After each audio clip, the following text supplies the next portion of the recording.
7 বছর বয়সে বাবার হত্যাকারীকে খুন করে আমি 18 বছর জেল খেটে আজ বাড়িতে পা রাখলাম। বাড়িতে পা রাখা মাত্রই মামা বলতাছে, বের হয়ে যা আমার বাসা থেকে, তোর মতো খুনির স্থান এখানে নেই। তখন আমি বললাম, মামা এটা তো আমাদের বাসা, আর আমি কি আমার বাসায় থাকতে পারবো না? মামা বলল, এটা আগে তোর বাবার বাসা ছিল, কিন্তু আমি তার কাছ থেকে সব সম্পত্তি আমার নামে লিখে নিয়েছি।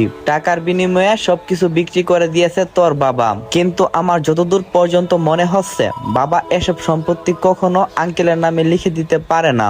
আর সেটা জানতে হলে আপনাদেরকে যেতে হবে সেই 18 বছরের আগের কাহিনীতে। তো কি ঘটেছিল 18 বছর আগে, কেনই বা আমি গুণী হলাম, আর কি আমার পরিচয়, আস্তে আস্তে সবকিছুই জানতে পারবেন। আমরা তেমন বড়লোক ছিলাম না, সাধারণ ব্যবসা করতো আমার বাবা। আখের মেশিন দিয়ে আখের রস তৈরি করে সেগুলো বিক্রি করতাম, আর তাকে সাহায্য করত আমার প্রাণপ্রিয় বন্ধু মুরাদ। একদিন মামা আমার আব্বুর কাছে গেলাম। আব্বুর কাছে গিয়ে বলতে শুরু করলাম, আমি তোমার বিবাহিত স্ত্রীর বড় ভাই সম্পর্কে একটা সালাম কি পেতে পারি না? আহারে, আমার বোনটা তো মইরা গেছে, আর তুমিও তো এখনো আর বিয়ে করো নাই, তার একটা সওয়ালও তো তুমি তোমার কাছেই রাখছো। উত্তরে আব্বু বলল, কি জন্য আইছেন হেইডা কোন? তখন মামা বলল, তোমার যে বিটার ঘর বাড়ি আর 6 কাঠা জমি আছে না? আব্বু বলল, হ্যাঁ ভাইজান। মামা বলল, পাশ দিয়ে একটা রাস্তা হইতাছে, জমিটার দাম একটু বাড়ছে, তুমি জানো? আব্বু বলল, হ্যাঁ জানি। মামা বলল, হ্যাঁ শুনো, এই জমিটা ভালো দামে বিক্রি করে ভিতরে একটা সস্তা দেখে জমি কিনে ঘর উঠাইয়া আরো অনেক টাকা তোমার কাছে থাকবে। সেই টাকা দিয়ে বাজারে একটা দোকান দিতে পারো। আর তুমি তো যে কাজ করো, এই কাজে তো আমার কোনো ইজ্জতই পাই না। আব্বু বলল, আপনি আবার কখন ইজ্জতের মানুষ হইলেন? আপনি তো কোনো কাজ বাজ করেন না, আপনি তো মানুষের কাছে সুদে টাকা খাটান, এজন্য তো মানুষ আপনাকে সুদে হালিম কই, এতে আপনার ইজ্জত যায় না। মামা বলল, কি বাজারে তুমি আমাকে এসব কথা বলতে পারলাম? আব্বু বলল, সবাই বললে আমি বলতে পারবো না। আর আপনি যে জমিটা বেচার কথা বলছেন, ওইটার কাস্টমার আপনি? মামা বলল, না, যদি আমারে দাও বাজারের দর আমি তোমারে দেব, এই জন্যই আমি আপনার মুখের উপরে সুদে হালিম কইছি। চক্কর বক্কর দিয়ে আপনি আমার জমিটা নিতে চান? হ্যাঁ, আপনি এখান থেকে চলে যান, তা না হলে অনেক খারাপ কিছু হয়ে যেতে পারবে।